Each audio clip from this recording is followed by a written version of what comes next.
Cinema Worms. Discussing everything from Grima Wormtongue to the Shy Halib. I'm Sabib. And I'm Linz. And this is Cinema Worms Podcast.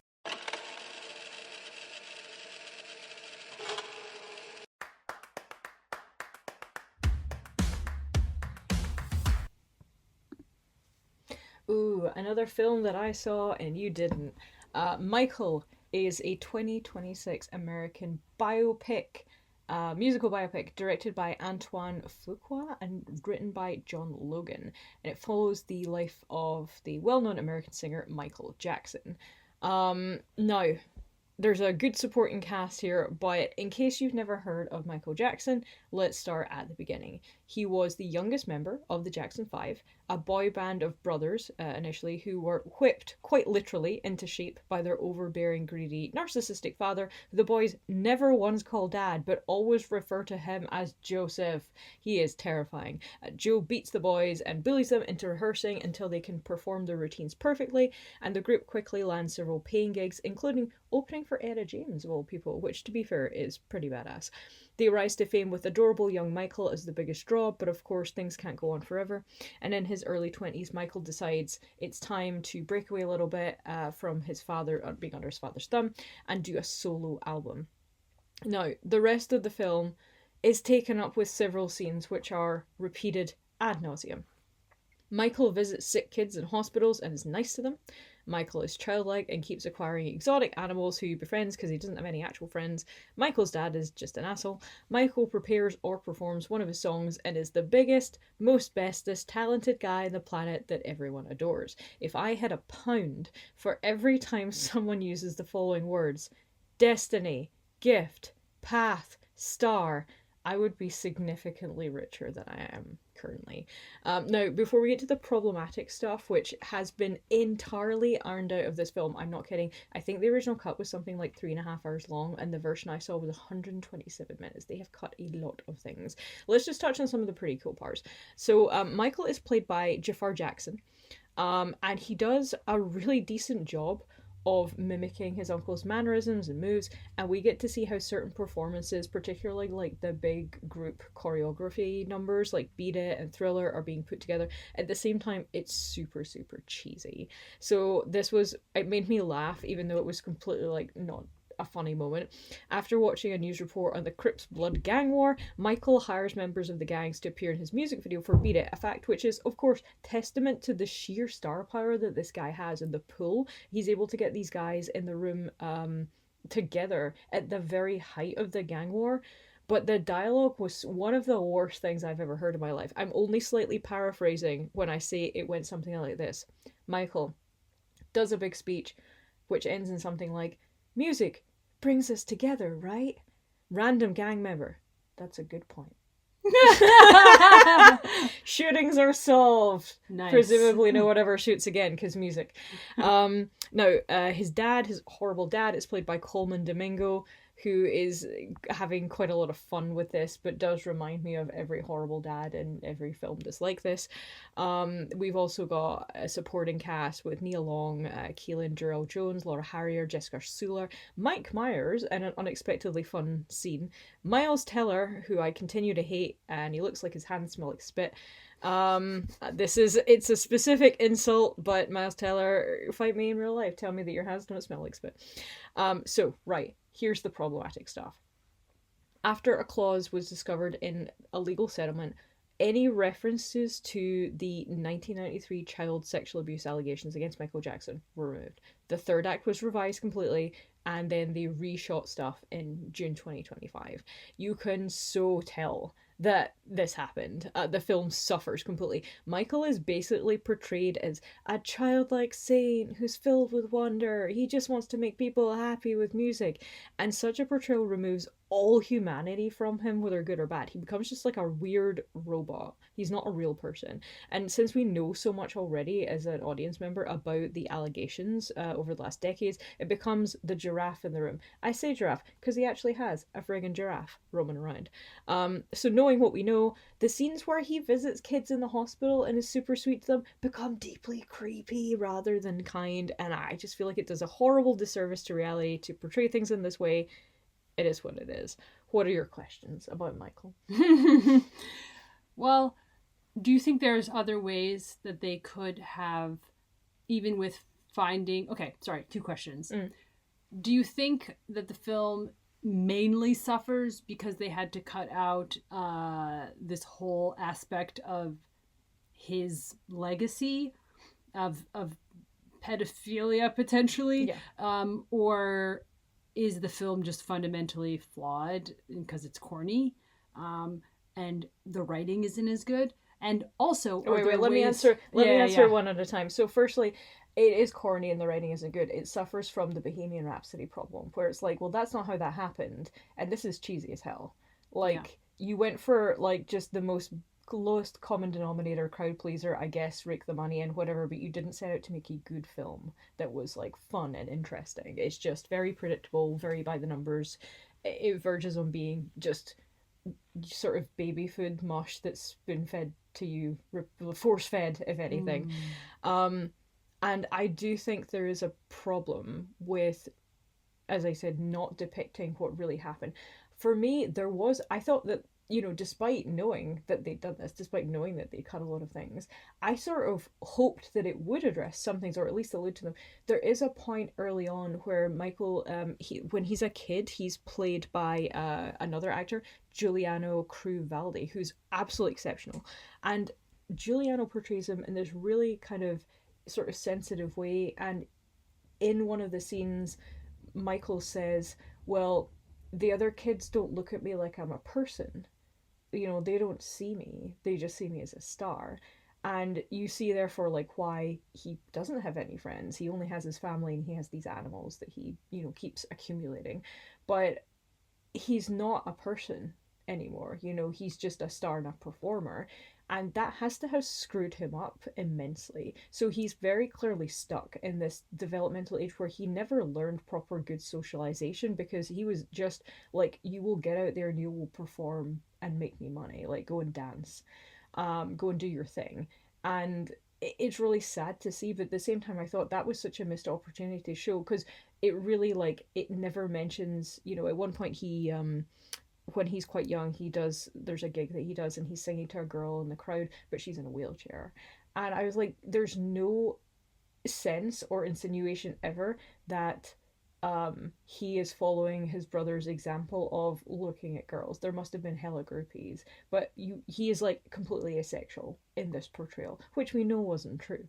So I think it does a disservice to the... You mean that he was, like, a pedophile? Yes, which he was, yeah. Yeah. And we're actually finding some recent things have come out in the last couple of weeks as well. That's if you're interested in that, new accusations. Yes, I won't be delving into it here, because it is a bit disturbing and triggering. But, like, if you're interested, do go and have a look for that.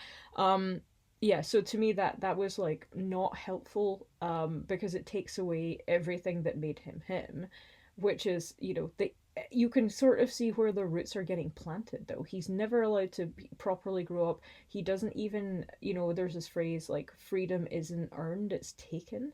You learn as a teenager how to kind of become yourself and how to step away from what your parents want you to be and become yourself. There's a natural part of growing up. And when he wants to do the solo album, he actually asks the record executives if they can tell his dad on his behalf and say it's their idea, because he's still so afraid of this guy. Wow. And he's in his 20s at that point, like, so it's just, yeah, it's really, it's troubling. And what was your second question?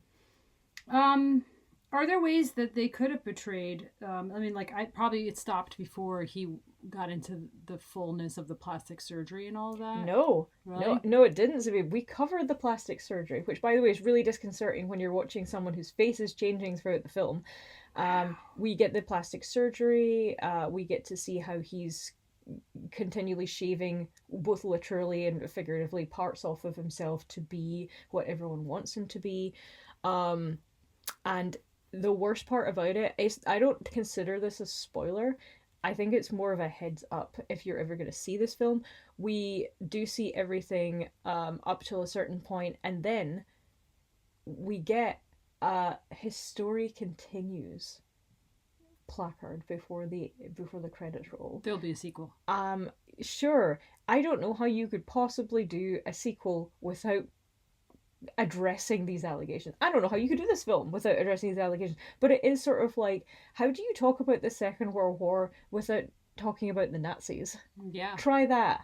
Yeah. You know, it doesn't work. It doesn't make any sense. You're like, why on earth is everything happening? There's a reason. So yeah, it doesn't work on a fundamental level. That being said, the behind the scenes almost of Beat It and Thriller and some of those things are really, really cool. I wish there had been even more of those. And you do get to see him performing some songs. Some of the songs I was like, yo, I don't really need to hear him singing Ben about his rat. Like, you could have, I wish you'd skip this in favor of something else. Yeah. He had great songs. Stick to the classics. Yeah. Yeah. It also makes it seem a lot like he wrote all of his songs by himself with very little help, which is crazy. Anyway, well, thank you for that thorough rundown of the film. There is one thing I want to mention. So, there's the Jackson 5, right? There's him and his 4 brothers, and then LaToya's there as well, his sister. And I'm thinking, where's Janet?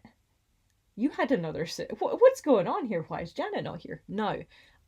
They left Janet out of this film, which was, by the way, wild. A Page Six report claims that at a private family screening of the film, Janet, quote, had something negative about every scene, citing the acting, makeup, and even how the actors spoke and walked, and said that she appeared to decide against the room that the movie would not meet her approval. Honestly, Janet was right. Trust your gut, Janet. It's leading you good places. It made so much money at the box office despite this. $97 million opening, 217 million worldwide. Completely wild. Not unexpected for somebody who was, for all of his like horrible tendencies, crimes and flaws, was one of the biggest British stars on the planet. The songs, the impact on music cannot be denied.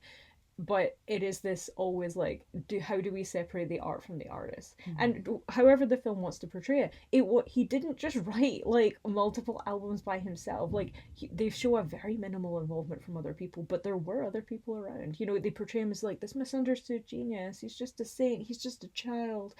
It's infantilizing and terrible.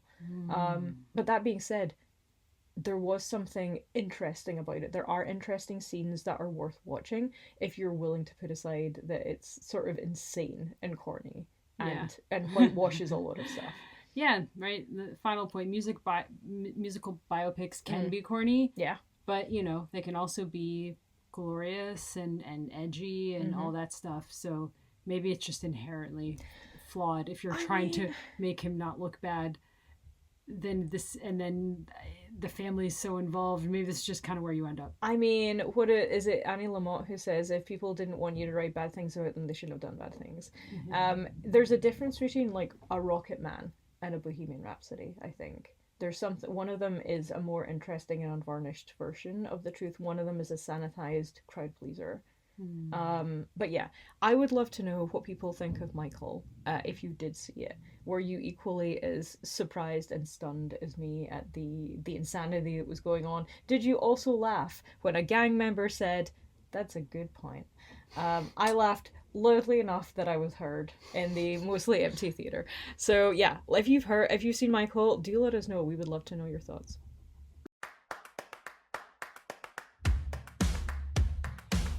We're going to be talking about a film we saw, it was like 2 weeks ago at this point.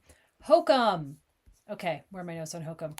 This is a film, it's sort of a gothic supernatural horror directed by Damien McCarthy. I'm pretty sure he's Irish.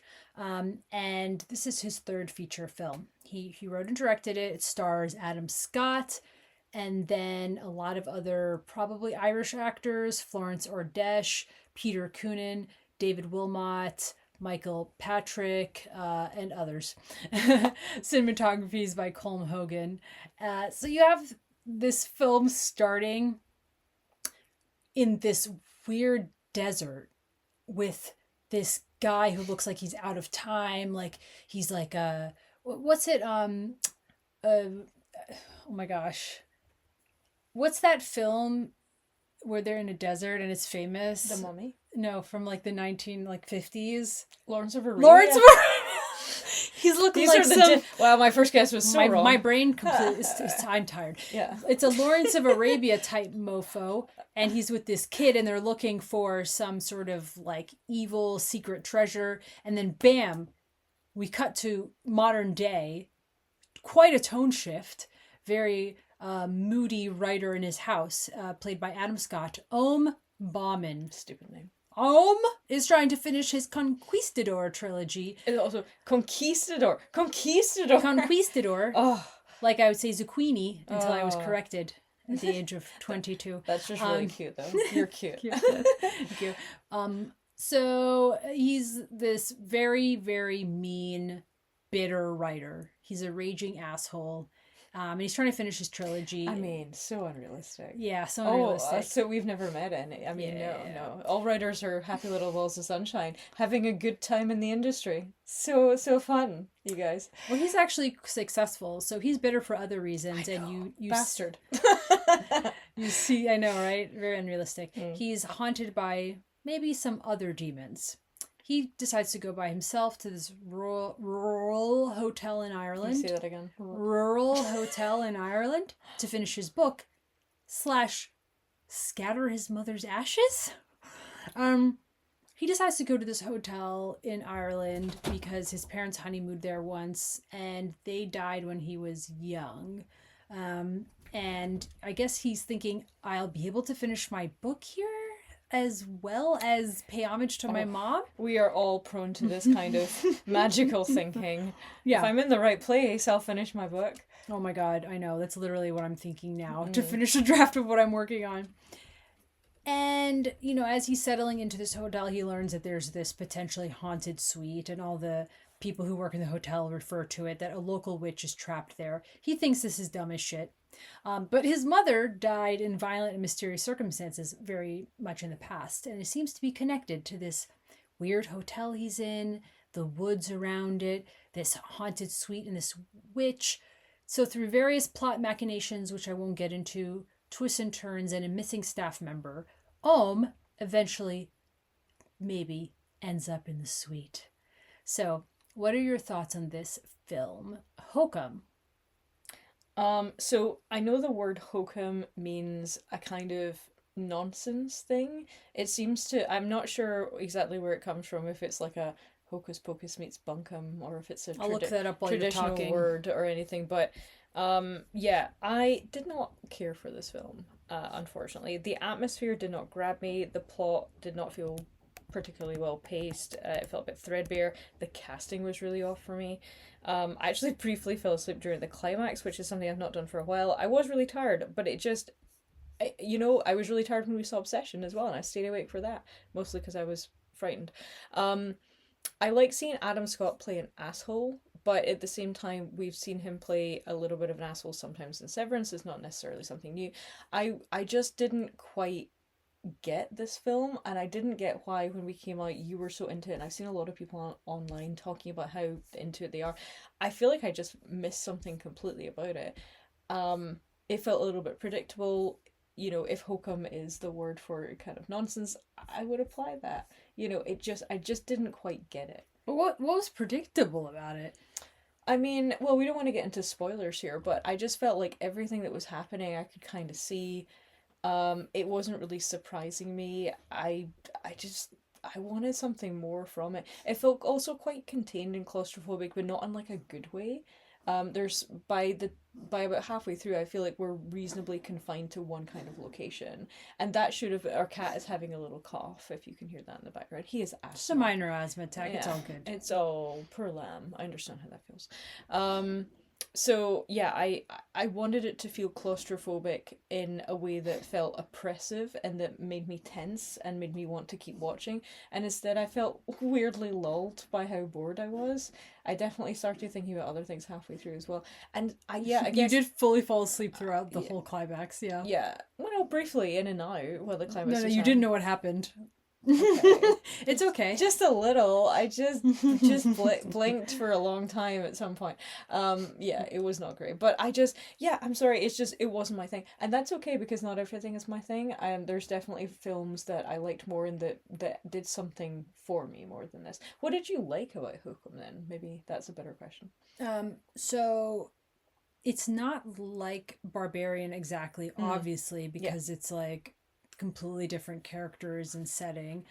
But and I think we probably liked Barbarian more just because it's hard to compare these films. So I'll stop there. But I didn't like Barbarian as much the first time I watched it. I actually liked it more. Oh, you didn't. You complained about it forever, and then you like totally were like, "Oh yeah, that was good actually." No, that's not exactly how that went. That's how it went down. No, exactly. it's not. That's the facts it's of the absolutely case. Not. And we have witnesses. I will bring them on this podcast. That's how I remember it. I didn't like it for certain reasons. I felt like there was a bit of a switcheroo, and I didn't necessarily like that. But I did, knowing that there was a switcheroo of something going into Barbarians, it helped me deal with it.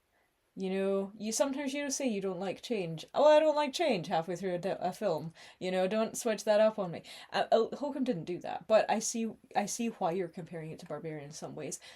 Maybe there was like more comedy in Barbarian though. I felt like it balanced more things. Did you find HOKUM funny? There were definitely parts of HOKUM that were funny, and snarky. Maybe it's a very weird, but yet simple film.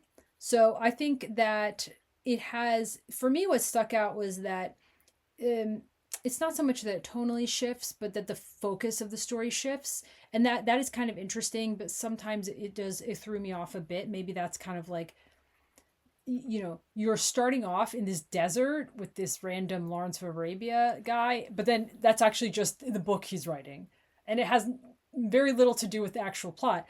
And then he's in Ireland, but then there's a witch. But then there's this random guy in the woods who's like absurd. And I didn't mind that. I was like, whoa, this is like weird. This movie's a little weird. And is the focus on Bauman's troubled past or this witch that we don't necessarily see much of? This random staff member that has something bad happen to them, the very sketchy owners of the hotel. So yeah, there are a lot of interesting things going on, but ultimately it's pretty like straightforward. It's this kind of like moody, folksy film, horror film with, you know, a lot of like sort of creeping dread and atmosphere. And Adam Scott really grounding the whole thing. I think I really liked the suite and that he eventually ends up in, and the horrors down below. And I think that was really interesting and creepy, just for vibes. Yeah, I enjoyed it. It did feel a touch long, but overall, I think it's definitely worth seeing if you enjoy a little like weird offbeat horror. That's quite just like moody and folksy. Yeah, it is what it is. Yeah. So for Lynn's, it wasn't quite her thing, which fair enough. Mm-hmm. You know, there are a lot of other horror films you can enjoy. Yeah. Let us know your thoughts on HOKUM.